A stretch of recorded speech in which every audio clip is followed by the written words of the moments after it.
Okay, so good morning. Today's daf is Kiddushin daf um, Yud no Yud Zion. Got myself confused. We are on the bottom of Tet Zion Bed. We'll back up. I think we read the Barisa that we're going to begin with again. It's 1, 2, 3, 4 lines up in the very narrow lines of the Gemara. So exclude the wider lines at the bottom, the narrowest lines. At the second to last word on the line is Gufa. And so that's where we're going to begin. I'm going to share my screen and we can get started. Yesterday, we mentioned, actually, we sort of mentioned in several different parts, a Barisa that introduces the concept of ha'anaka, that the furnishing of severance gifts on a Jewish slave. That basically, when a Jewish slave leaves his owner, and potentially even her owner, depending on how she leaves, then she or he is entitled to certain gifts that acknowledge the fact that God will have blessed the master for taking good care of the servant. And so today we begin by quoting that brisa in full. And so we'll begin with on the fourth to last skinny line, 2 words from the end of the line, Gufa. So let's take a look. So Gufa, this is the text that we cited earlier. Again, it was not cited in full earlier, or was cited. Yeah, I don't think it was cited in full earlier. It was cited in various pieces and not even in the right order. But let's take a look. Elu ma'anikin lahen. These are the slaves that are given gifts when they leave their slavery. Hayotze b'shanim. If one ends their slavery as a result of the number of years, namely 6, that if after 6 years they go out, so then they will receive this gift. Uva yovel, and if they go out with yovel, and for the moment, I think we'll understand it in both senses. Both, if in fact it is, if yovel comes during the first 6 years, yovel, as a reminder, is every 50 years. After 7 Shemitah cycles, there's a yovel year, jubilee year. Property returns to its original owner, and similarly, this slave will return to owning himself. And so as a result, that will be a time to go out. And again, at that moment, he will go out with the gifts that are given. And that can be if it's either with a yovel year within the first 6 years, or if after 6 years of servitude, the slave says, I want to stay with my master, so then we will take him to the doorpost, we will bore his ear, we'll put, puncture his ear, as Rashi famously quotes the Midrash, because he is not listening to the fact that the Jewish people should be slaves to Hashem and not to other people. And so, and then we will... and then he will continue to be a slave until the next yovel, until the coming yovel. And so, as a result, if in fact yovel were to come in that instance, again, when he leaves, he goes out with gifts. Ubamisas adon, when the master dies, that would be another situation. He would go out with gifts, again, because he's not going to continue to serve the inheritors. We'll see a little bit more about that at the end of today. And a Jewish maidservant, the female slave who is sold by her father, she will go out when she becomes a na'ara, when she has the signs of adulthood, as long as she's at least the age of 12.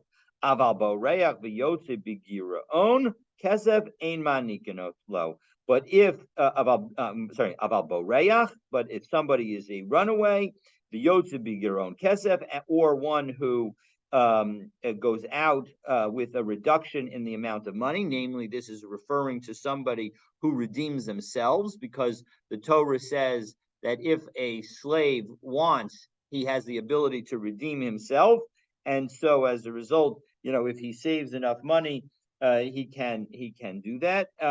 then and it's sort of like an annual basis that he can do less and less each year. So then he will go out without any gifts.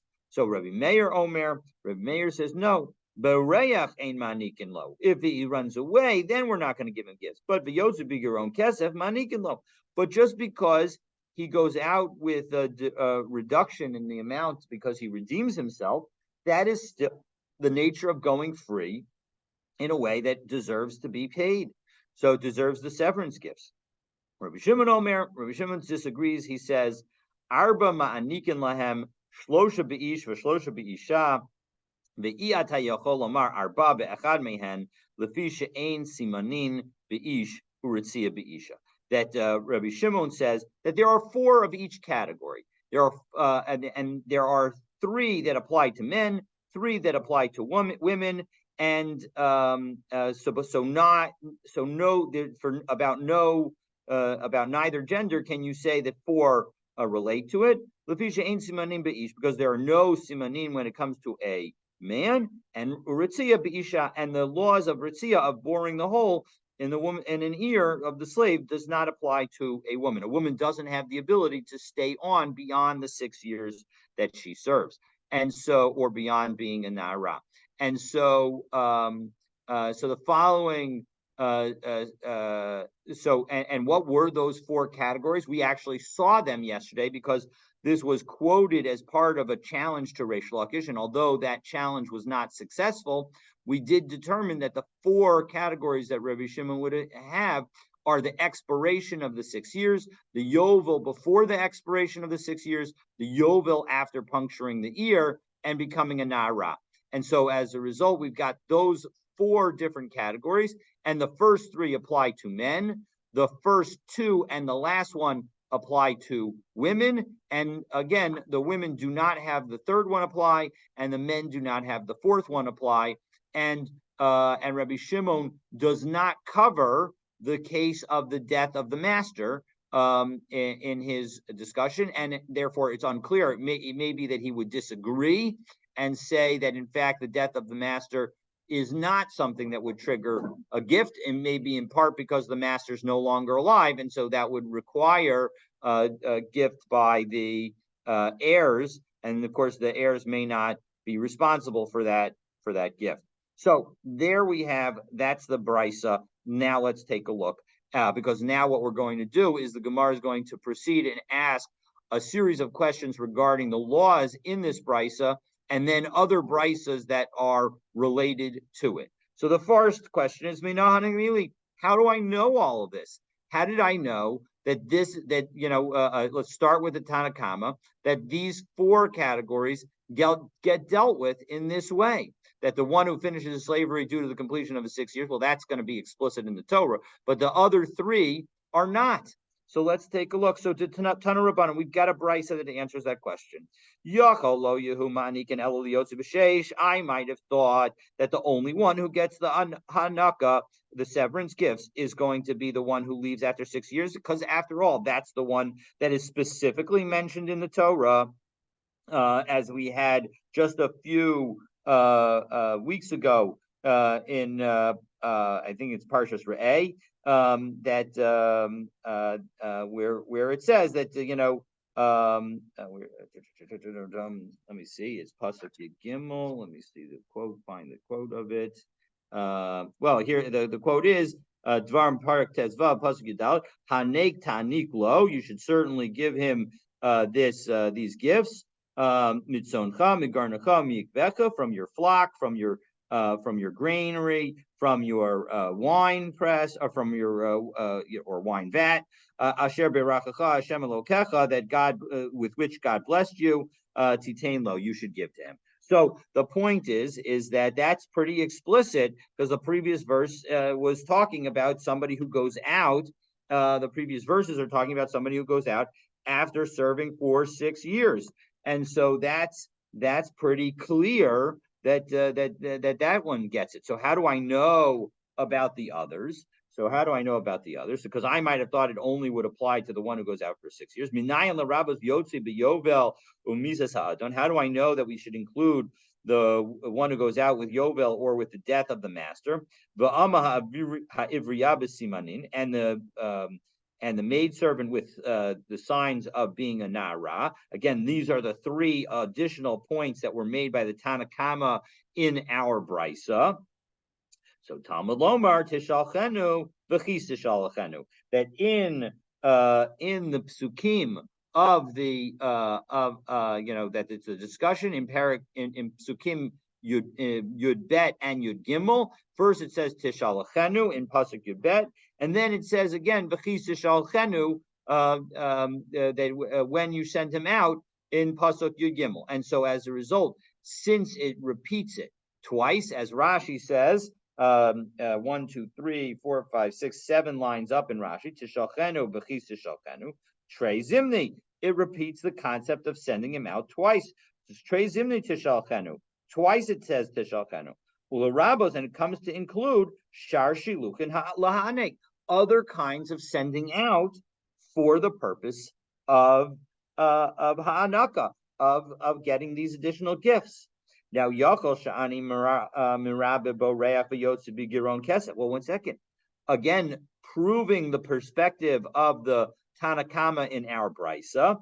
I might have thought the Brisa that we're now citing continues. I might have thought that I would include even the slave who runs away or the slave who gets to redeem himself as a result of paying less money based on how many years he's been a slave. Talmud Lomar, the key word there is me'imach, from you. The point is misha shalucho me'imach, the one who is being sent from you, i.e., you're the one who's freeing them. Yatsa, that's why that one is going to. That's who gets the presents. Yatsa, that comes to exclude boreach v'yotze b'geron kesef. So either somebody who is a runaway or somebody who redeems themselves through a reduction each year in the amount that is owed. Because we could say that they're not being sent from you. So what about Rabbi Meir and Rabbi Shimon? Because they disagreed with the Tanakama. Rabbi Meir Omer Boreach Ein Ma'anikin Bo. Lo, when it comes to a runaway, we don't give him gifts to Ein Shilucho Me'imach, because he is not being sent from you. Aval Yotze B'Giron Kesef Sheshilucha Me'imach. But the one who is redeemed through the additional funds is still being sent away by the owner, because effectively it's like the owner is giving the ownership back to the person to the slave. And so as a result, we're going to consider, according to Rabbi Meir, that includes one who redeems himself for less money. Now, Boreach Hashlama Boy. Now, given the fact that a runaway needs to complete his service, meaning that if he runs away and is caught, he needs to go back and finish the 6 years.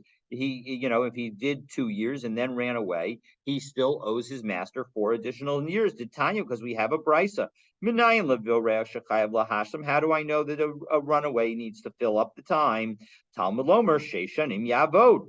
It's not just that it's not a passive concept of or an active concept of that the person's going to work, but even the passive, he needs to fulfill 6 years of service. And so as a result, that's an indication that he needs to serve 6 years. He's going to even have to go back.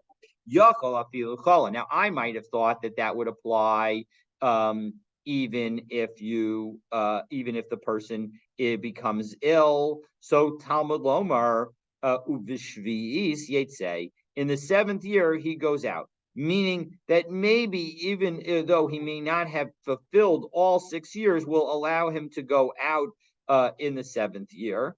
And so bottom line is, so what's the whole point? So we've explained how we understand this concept, but the point is that this guy is going to need to serve for 7 years, for 6 years, excuse me. And so as a result, why shouldn't the runaway slave still receive the severance gifts after he finishes paying back the time that he owes the master? He still deserves that. So Rav Sheshes comes to the rescue. Rav Sheshes And what are we talking about when we say that we're talking about somebody who's a runaway? It's like somebody who ran away and then there was a Yovel year. So Ma'odetema, what might I have thought? Ho'ava apik le Yovel, because the Yovel has come to cause the person to be free. Shilucho me'imach karinan bele. So we're going to call him somebody who you sent away. And so as a result, that would be, I might have thought that, below niknasei na'nik v'na'nikle, and we won't punish him and will cause you to give him the gifts. So kamash malan. So as a result, the point is that we say that even such a person does not get a gift. So, and the question and the implication being that he would go free. Now, that's not the universal understanding of this Gemara, because there's a Gemara that may suggest otherwise in the Yerushalmi, but the Rambam paskins that in fact, if a runaway were to run away and then the Yovel year were to happen, he would not get the gifts and he would be free. Okay, so that was our second question that we had on the brisa that we quoted above. So now the third question that we have is the following. Now we're going to ask a question not on our original brisa, but now on the brisa that we just cited. Because what did we say? We said that a person who, that I might have thought that if somebody became sick, so Talmud Lomer Uvishviis, he'd say, and therefore we said that on the seventh year he goes out. So afilu chala kol sheish, would it really be true even if the person was 6 years, was sick for 6 years? That's what it would seem like. But we have a brisa that seems to contradict that. V'hatanya chala shalosh v'avad shalosh. If he was sick for 3 years and worked for 3 years, well, then he has no obligation to make up the time. But chala kol sheish chayav lahashlim. But if he was sick for all 6 years, so then he does need to make up the time.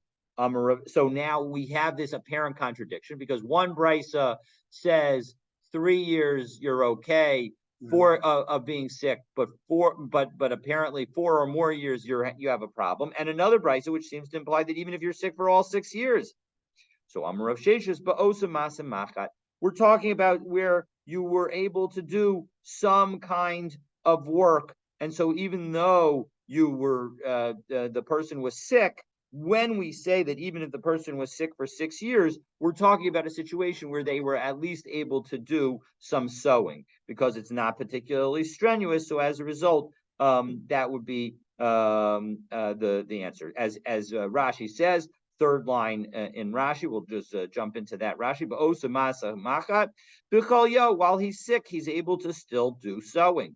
Shehu masikal, because it's a light work. So katani la'el kol sheish. So really, it is all 6 years that the person is sick, and the person does not have to make up anyway, because he was able to do some work for him. So as a result, that's why that is why it's okay that brisa says even with nothing the person goes free, whereas the second brisa says that you have to have worked for at least 3 years, because we're talking about in that situation where there was no opportunity for the person while he was sick to do any work. Now, Tosfos here asks and deals with an interesting question. Tosfos notes, if we take a look at the second Tosfos, Yesha hayu rotzim lomar, there are those who want to say she'otam schirim milamde tinokot, that those who are hired for to be teachers of children, im chalu, if they were to get sick, chatzizman, for half of the time, kamochein, just like over here, lo yuyu mashlimin ezvanan, they have no obligation to make up the time for when they were sick. Kamo Eved Ivri, just like an Eved Ivri, dahaka v'yitlu kol haschirot kevan shahayu anusa v'kasha. Now, this is all, and therefore they get their full payment, because they couldn't control the fact that they were sick, and this is going to be difficult. And Tosfos then discusses this case in Baba Metzia, which God willing we'll get to in a few months, that talks about how whether a an employee has the right to sort of reject a job in the middle, and whether or not he gets paid. And in the end of that Gemara, it seems that it's clear that he does not get paid if he rejects the job in the middle. And so as a result, we have what appears to be an inconsistency, because when it comes to a hired hand, he does not get paid. He only gets paid for the work that he does do, for the benefit that he gives if he doesn't fulfill the job. Indeed, it's actually a concept that we have in secular law here in this country, in some jurisdictions, that if I hire you to do a job and you only do half the job, I don't have to pay you half the money. Instead, I have to pay you the benefit that I get associated with the half job that you did, which could be less than the amount that you would get. So now if we jump down to the second line after where it says Sham Ayin Hey Amabet, the Imkain Melamde Tinokos Nami Im Chalu Lo Yikhu, that if they get sick, they don't get to take Elamasha Hervichu, only the benefit that they provided. We should not compare, for many reasons, an employee, somebody who's hired to teach kids in school, a teacher, to an Eved Ivri. The Eved Ivri Gufo Kanoi La Dono, that the Eved Ivri himself is acquired by the master, meaning it is as if the physical body is owned by the master. And Hilka Chala Shalosh Einu Chayav Lahashim, and that's why, if in fact the Eved Ivri is sick for 3 years, there's no obligation. You own the guy. It's not, you didn't lose anything. He has no ability to do more work than he's capable of, and that's all he was capable of.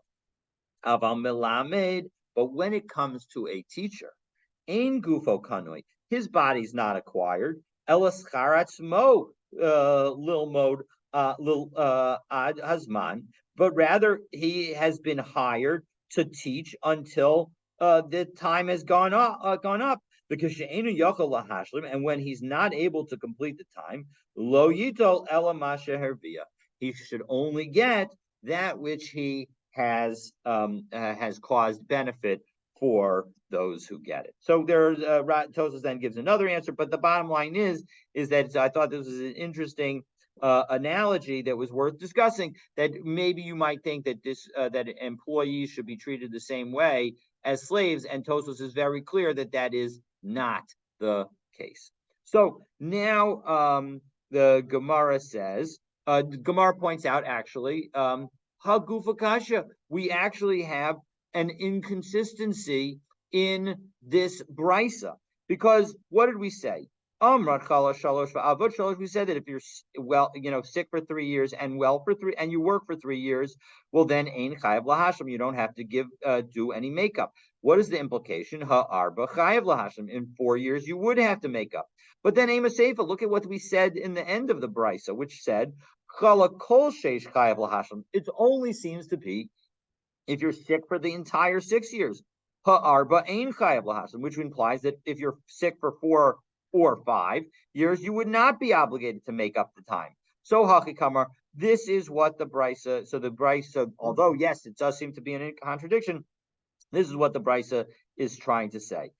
Chala arba, if you're sick for 4 years, nasa kamisha chala kol sheish, then we're going to treat you like you're sick for all 6 years. V'chayav lahashim, and therefore you're obligated to make up. Two thoughts on this. One is that this could be a basis of a concept of rubo kakulu, that if majority of the time you're sick, so we're going to treat it as if it's the entire time. Or alternatively, it occurs to me that if, in fact, that when you have a slave, the Torah, one of the reasons that the Torah gives the extra benefit to the slave when he leaves is because you don't just get the work in working hours of the slave, but even at the nighttime as well, as we saw yesterday, because of the ability to give a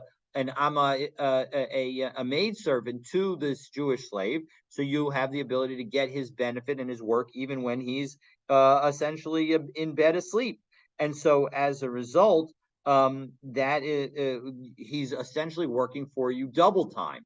And so as a result, it's one could argue that effectively it's a quote unquote fair deal if in fact you end up with him working for you for just half the time, because that way he has fulfilled his basic obligation as if he worked every day, because he worked at least half the time. So that's just two different thoughts as to why we might treat 3 years as the requirement to meet this need. Okay, so now the Gemara is going to actually ask us, all right, so how much do we have to give? Right? We know that we have to give this gift, and we know the situations based on the previous brisa that we give it. So how much do we have to give? Well, there are going to be 3 opinions, and that's going to take us much of the way through the rest of today's daf. So Tana Rabbanan, Kama Manikin Lo, how much do we have to give?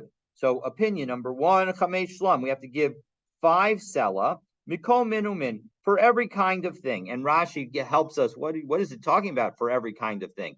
Well, remember that the pasuk says, if we take a look, Rashi 3 lines down near the end of the narrow lines. I'm sorry, 3 lines down in the narrow lines of Rashi. Mikol min umin, mitzoncha umigarnecha umiyikvecha. Right, from your flock, from your granary, from your wine press or wine vat. So shaveh heislayim mikol echad. So it's equal to 5 sela for each one of them. Shehain tetvav slime, and that totals 15. All right. So ukame, and we're going to ask parich ukame in the coming few moments. We're going to ask minyana asalash mi'inan. Are you teaching us anything about how you add numbers together? I know 5 plus 5 plus 5 equals 15. So we'll see that in a moment.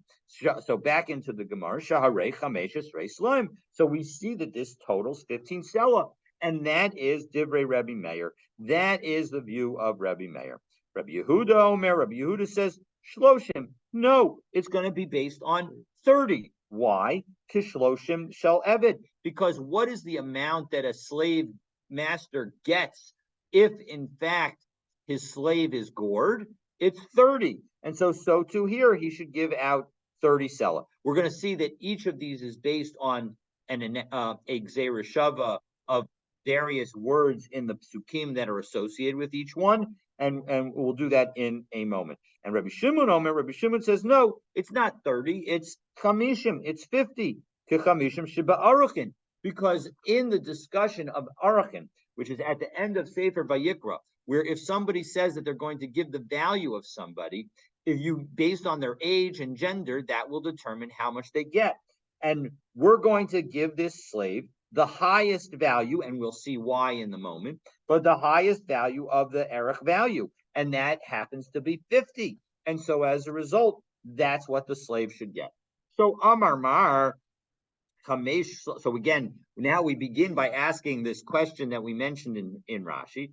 Amar Mar Chamesh Laim. When it came to Rabbi Meir, he said, 5. We're in the one who's quoting the brisa said Chamesh Laim Kol Min Umin, that 5 sela from each min, from each category. She'aim Chamesh Esrei Slam, which comes to 15 because there are 3 different categories. Dibri Rabbi Meir. That's what Rabbi Meir.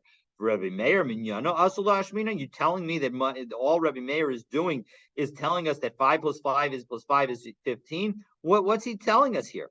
So meaning he could have just said chamesh shloim mikol min umin. Why did he need to tell us that 3 times 5 is equal to 15? So hakamash malan. This is what he's telling us. Mivtzar hu delo mivtzar le mehai minyana.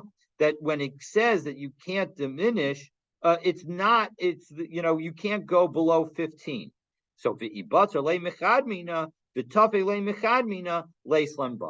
you give a little bit more of grain and a little bit less of wine, that's going to be fine according to Rebbe Meir. So my time at the Rebbe Meir. What's the reasoning of Rebbe Meir? So again, as I said, we're going to learn 3 different gzeira shavas, and we'll see that actually, we'll learn three different Gzeira Shavas, one for Rabbi Meir, one for Rabbi Yehuda, and one for Rabbi Shimon. So Yolef Rekam Mibechor. Let's note the fact that Rekam, the word Rekam, empty, appears both with respect to the slave going out and with respect to a firstborn son.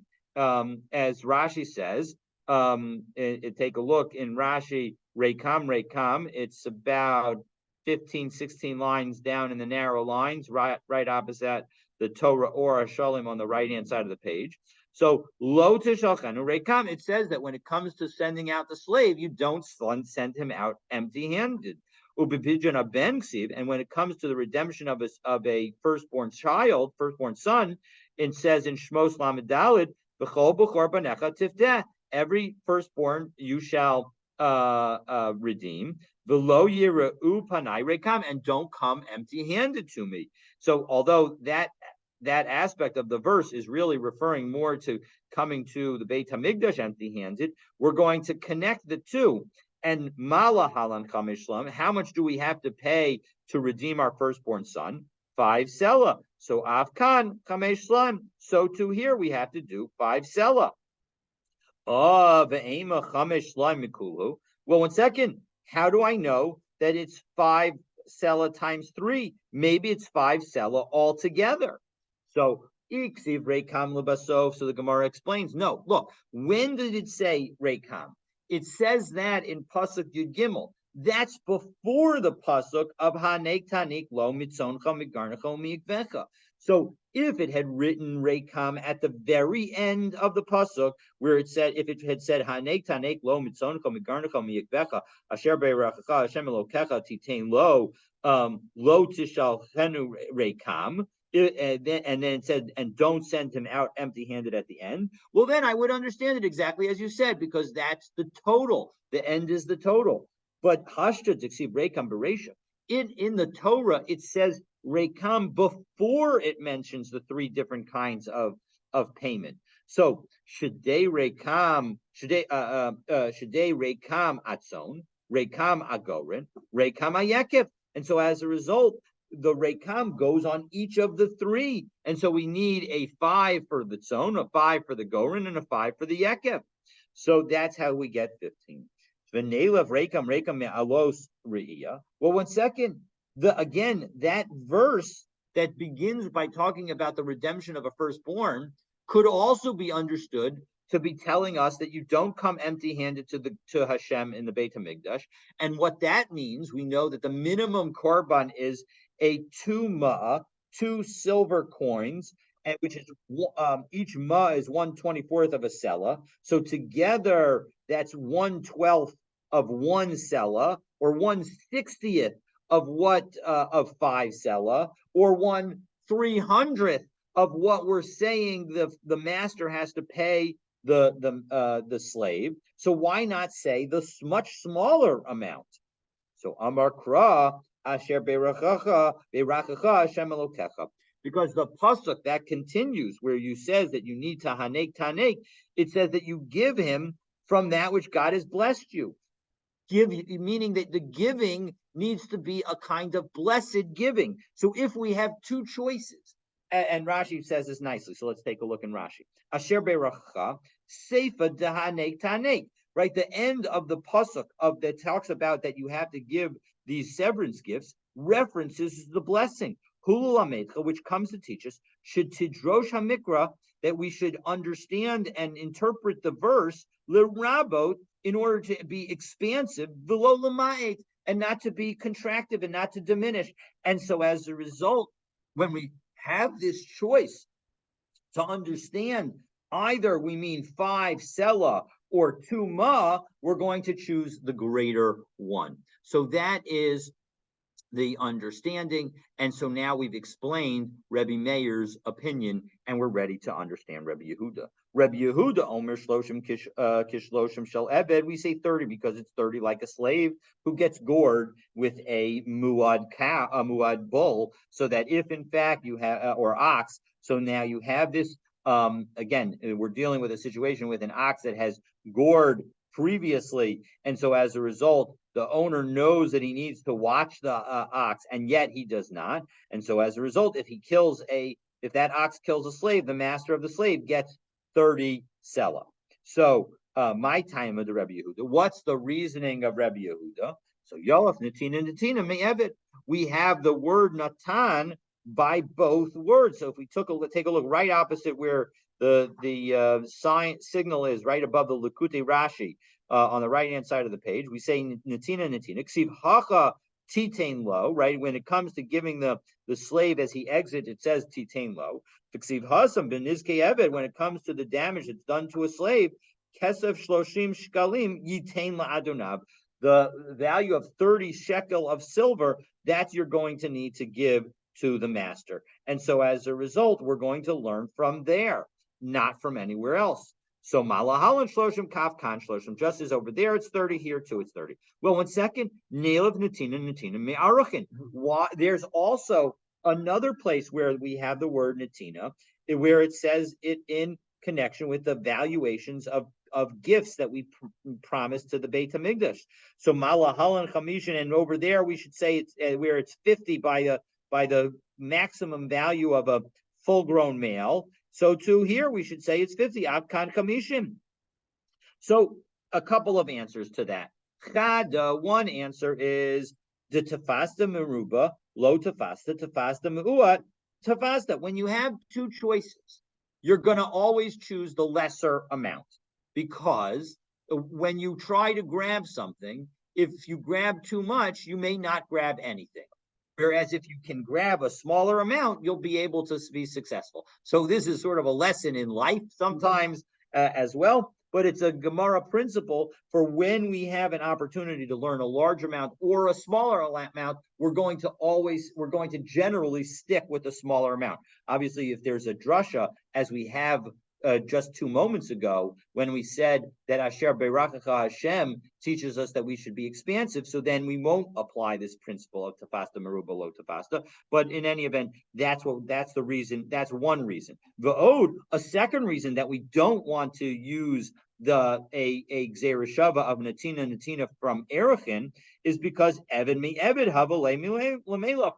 We're dealing with slaves. We're dealing with a slave going free, and we're dealing with a slave getting gored by a muad ox. So why not have both of those be connected rather than have a connect between a slave going free and a completely unrelated issue of Erechin? So that is Rebbe Yehuda's explanation.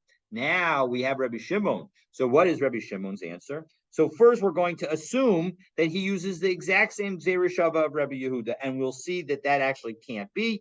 And so then we'll come up with a second Zereshava. So Rebbe Shimon, Omer Chamishim Sheba Erechin. That's 50, just like 50 by Erechin. So my time at the Rebbe Shimon, what's the reasoning of Rebbe Shimon? Gomer Natina Mi Erechin. He must learn, because we have the word Natina both by Erechin and by the slave going out, because by Erechin it says it says I don't have it. Yes, where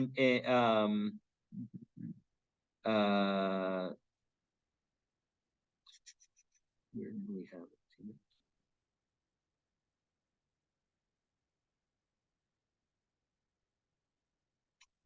I didn't write the pasuk down, but it says it also in connection with Erechin. It uses the language of Natan, and so as a result, maybe we should. That's where we should apply it as well. So malahalan kamishin afkan kamishin, and so just as 50 over there is the value, so too we use 50. The aim of the pachad Erechin. So again, we ask, well, why not use the lowest value of the Erechin as opposed to the most? So Asher Beirachacha Hashem Elokecha Ksiv. We're going to use the highest value because of this concept that we just mentioned of wanting to use the highest value.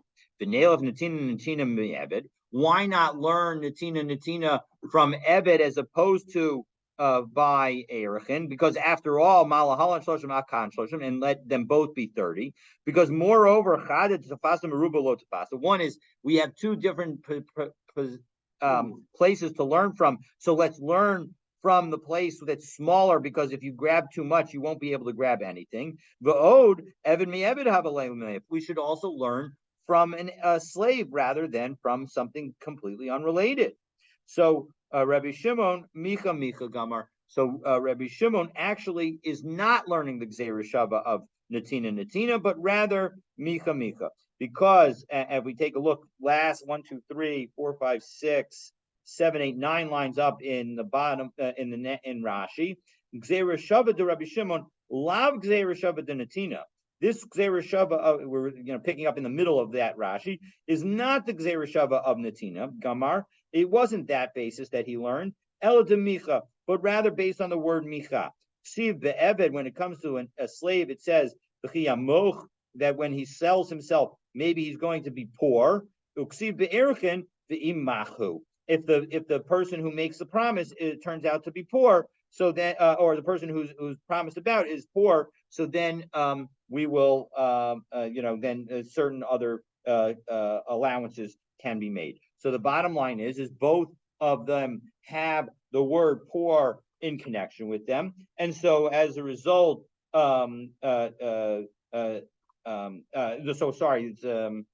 the person who makes the promise is poor in Erichin, and so as a result, that's why he is going to say that is going to be the basis for him saying 50, because he learns the Gzeira Shava directly from Erichin, and there is no possibility of an alternative to Gzeira Shava that he would learn from the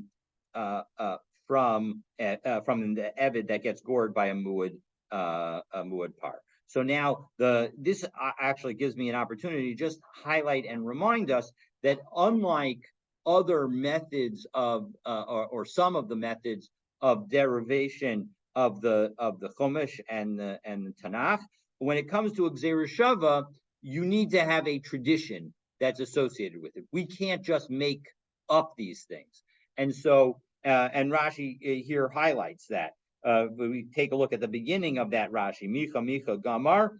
So now we're about 15 lines up in Rashi. Ein Adam Dan Gzeira Shava Ma'asva. A person can't make their own Gzeira Shava. U'Mesorahi. It's got to be a tradition that's passed down. Mesorahi lahem mirabosayim. It's got to be a tradition passed down from their teacher. U'Misinai, and it comes from Har Sinai. Ezu Teva Nichtava Gzeira Shava. Which words have been written for the purposes of doing a Gzeira Shava? Kachol davar halam and mechabero. Just like anything where you have one thing learning from another. Okay, so that's the basic point that I just want to highlight, and it's clarified by Rashi here, and it's worth noting that we're not just playing a game of identifying similar words in different contexts. Okay, so Bishlam, now we're going to we've got the three different opinions, but the problem is that why did we bother mentioning the flocks, grain, and wine? Meaning, why not just not mention anything? So what is it coming to teach us? Now, according to Rebbe Meir, we understand why it's going to say flocks, grain, and wine. Because, right, according to Rebbe Meir, he needs one for the first 5, one for the second 5, and third for the third 5. So we need 3 items so that we get to 15. So Bishlam al Rebbe Meir, Hainu Dixit Son Goran V'Yakev, that we wrote Son Goran V'Yakev because we want to get to 15. El Rabbi Yehuda, Rabbi Shimon, Hait Son Goran V'Yakev Lamali. Why do we mention all 3 of them? So Haimi Boy Lela Kedetanya. The other 2, they need it in order to teach us the lesson in the following brisa. I might have thought that the only things that you can give to as presents to the slave that's going away is sheep or some kind of animal, grain, and wine Minayin l'rabas kol davar. How do I know that all kinds of goods are good? That because Hashem blessed you with it. So im kain mal Talmud lomer tzon goren v'yekev. What do I learn from mentioning these items themselves? Lomar lecha matzon garen v'yekev miyuchadim sheyeshnam b'klal bracha.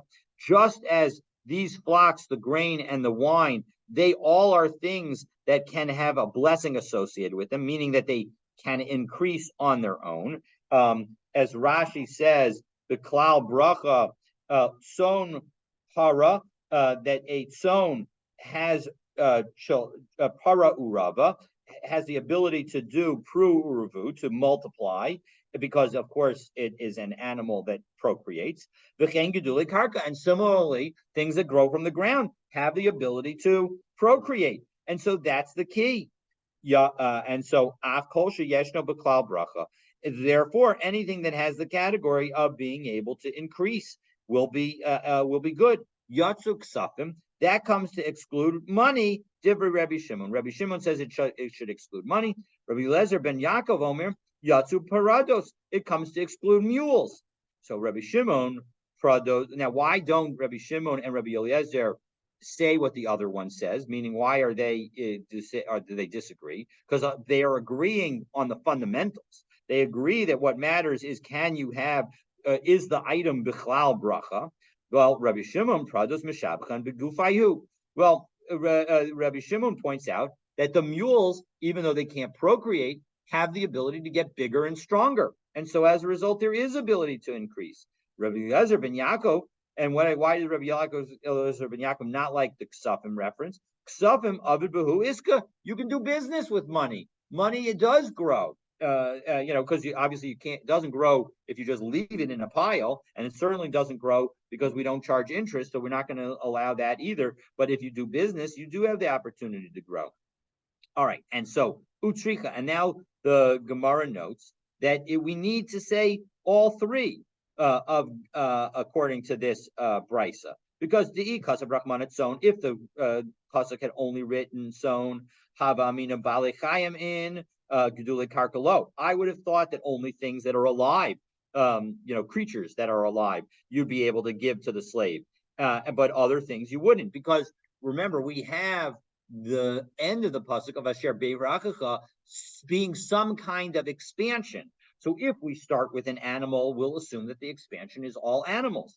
So Kasav Rachmana Gorin, so that's why the pasuk had to teach us about something that's agricultural. The Kasav Gorin, and if it had just written Gorin, grain from a granary, so Hava Amina Gedule Karka in Balechayim Lo, I would have thought that it's the exact opposite. That only things that grow from the ground you'd be allowed to give, but not things that are alive.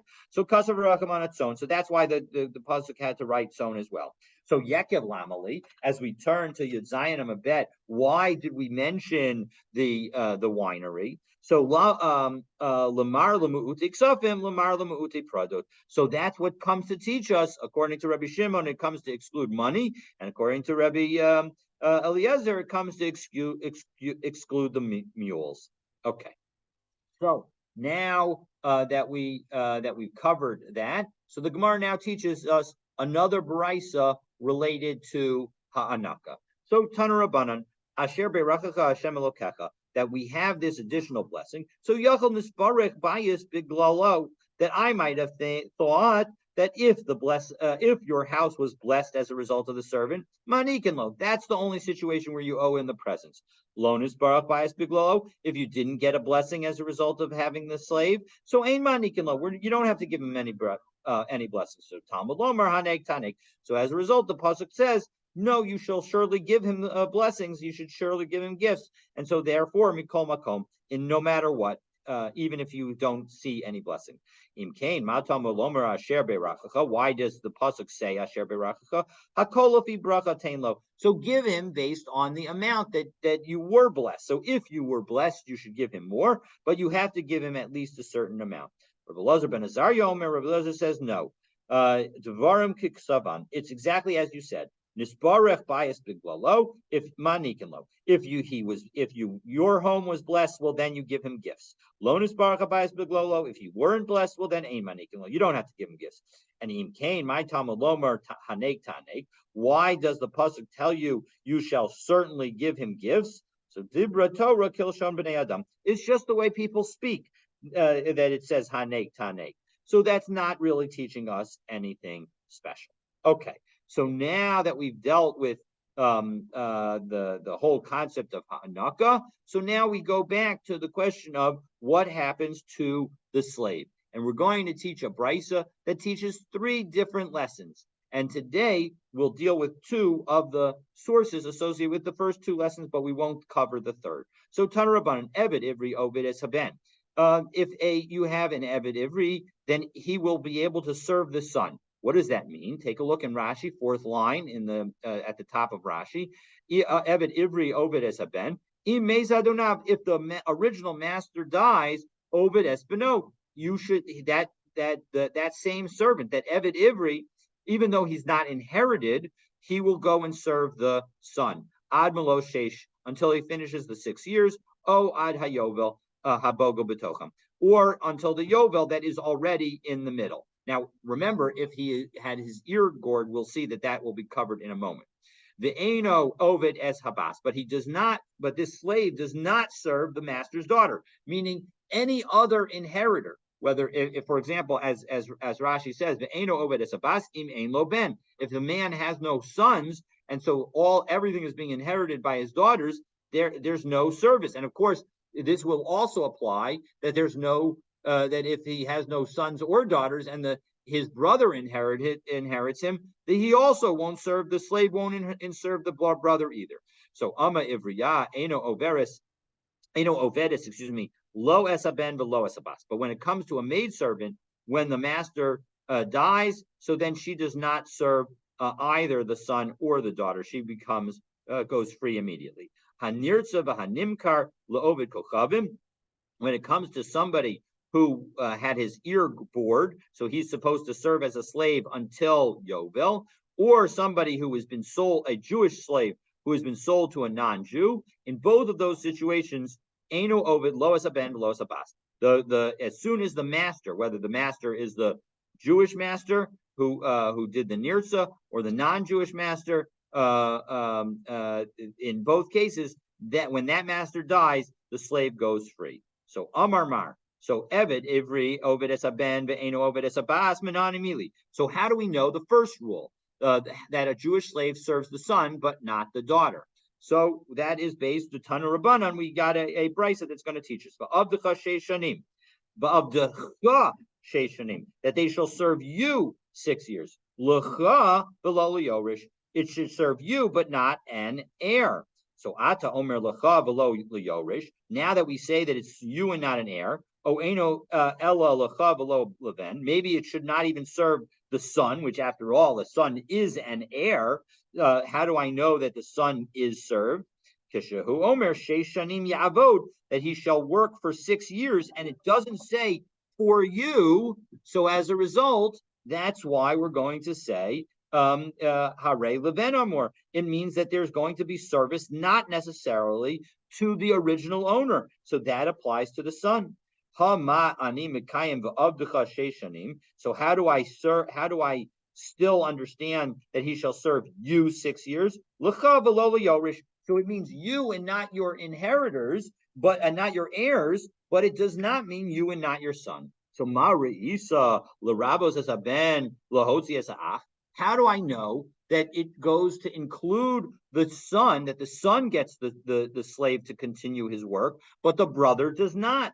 After all, so Mirabe Ani Esaben Shekain Kam Tachas Aviv Liyada Ulistei Achuza. Well, look, I get to a son has bonuses that a brother doesn't have, namely that if the father purchases an Ama Ivriya and does not want to marry her, the son has the ability to do Yiyud, which is the marriage process of a master to an Ama Ivriya that has been purchased. Or the son also has the ability to redeem the ownership of his father's land that so that it doesn't go to the Kohanim at Yovel if the land has been contributed to Hektish. So Adarabba, 1 second, I could give you a bonus that the brother gets. Meraba ani ach, we should include the brother. Shekain kam tachas achiv liyibum, as we all know because we've been learning together Seder Nashim, which began with Yevamos, that yibum is the right of the brother to do. So, and the son doesn't have that right. So klum yesh yibum ela b'makom she'ein bein. Well, 1 second. Is there ever yibum when you have a son? Of course not. So the fact that there's no son doesn't prove anything. If there were to have been a son, there wouldn't have been yibum in the first place. Ha yesh ben ein yibum. If there's a son, there's no yibum. Elataima deika ha peruch pircha. Now, 1 second. You are saying your answer of pointing out that there's no yibum without a son implies that the key element of undermining the question is because you had this refutation.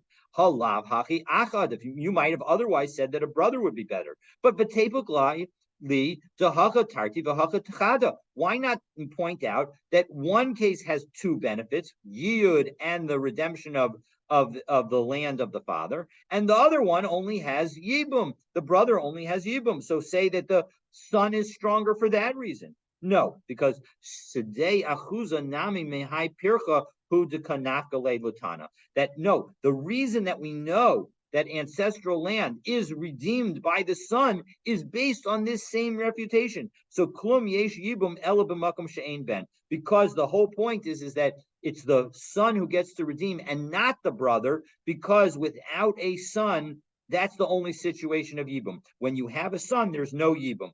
And so as a result, the son gets rights that the brother does not, and so as a result, that's why a Jewish slave serves the son, but not the daughter or any other heir. Now, so that was lesson number 1 that we had in our brisa. Now we quickly will do lesson number 2, and we'll leave lesson number 3 for tomorrow. So Amma Ivriya Eino Ovedes Lo as a Ben Lo as Abbas, a Jewish maidservant doesn't, when the master dies, doesn't serve the son or the daughter. Minan immediately. How do I know this? Rabbi Pada the Amar Kra, because the pasuk says va'afla amascha tasekain. Similarly, you should do for a maidservant. So hakisha kakasav lenirtza. Now that pasuk is talking about a slave who has his ear bored, and we know ma nirtza eno oved. And we, of course, we know that the nirtza itself doesn't apply to a woman. So ma nirtza eno oved loas aben loas abat. So we will see that a slave who has his ear bored doesn't serve the son or the daughter. So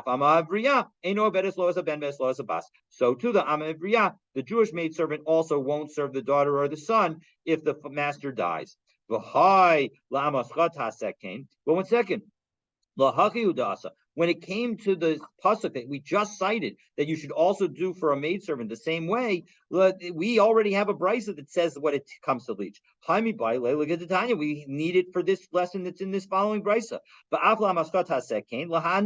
This teaches us that a maidservant does get the ha'anaka, gets the gifts at the end. Ata omer lahanik, o eno el l'ritzia. Now maybe you might say that actually get her ear board and not ritzia, and not excuse me, and not get the her earboard and not get the hanaka.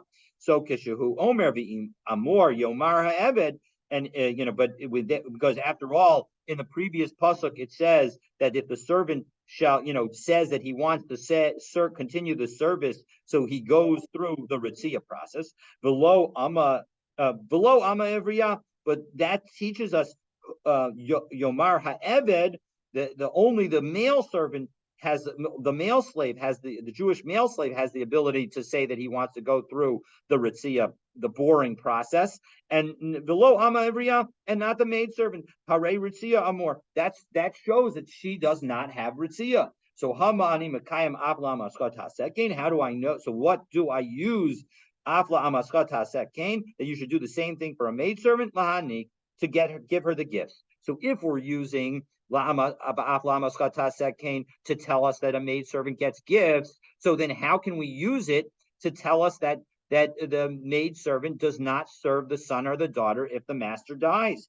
Im kain nichtov krav la'amascha kain. No, because the pasuk did not need to say ve'af la'amascha ta'aseh kain. It could have just said ve'af la'amascha kain.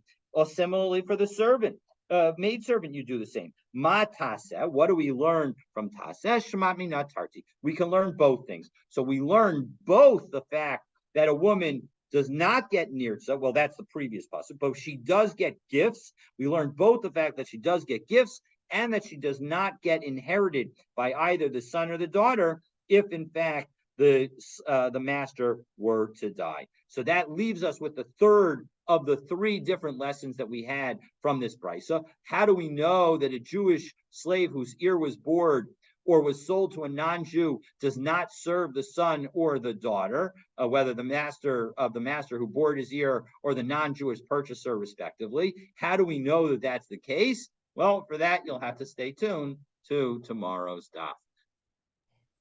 Yasher Koach. Have a wonderful day. Yeah, this was a long Gemara. So sorry for going a little bit longer. Have a great day. It was Chazal who made it long, not you. Thank you. Bye. All right. All the best.